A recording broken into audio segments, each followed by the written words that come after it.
जिला केन्दुझर बनखंडरे वृद्धि पाइबारे लागिछि हाथी उपद्रव।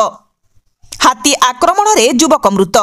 सूचना अनुसार केन्दुझर जिला केन्दुझर बनखंड अंतर्गत चंपुआ रेंज उच्चबाली ग्राम जंगल रे थिबा तीन टिकिया हाथीपलक आक्रमण रे युवकक मृत्यु होइतिबा नै सूचना। मृतक जनक हेले भंडा ग्रामर सौमेन्द्र महांत।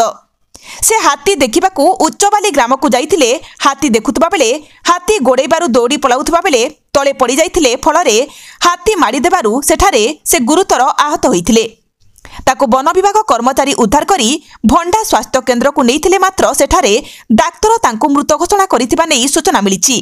जहाँकि सूचना रहिछि केन्दुझर जिल्ला रे खनि खनन पाई अत्यधिक मात्रा रे जंगल नष्ट जोगु जंगली हाथीपल एबे ग्रामाभिमुखी और एहाकु नेई बहु समय रे देखा जाए केन्दुझर जिल्ला केन्दुझर बनखंड अंतर्गत रे हाथी आ मनिष मध्य रे संघर्ष बढ़ितबा बेले केतेबेले मनिष हाथी आक्रमण शिकार हेउछि तो आउ केउठी केतेबेले मनिष मानक द्वारा हाथी मृत्यु मुखरे पड़ुछि। केन्दुझर जिल्लारू सरोज कुमार महापात्रक रिपोर्ट।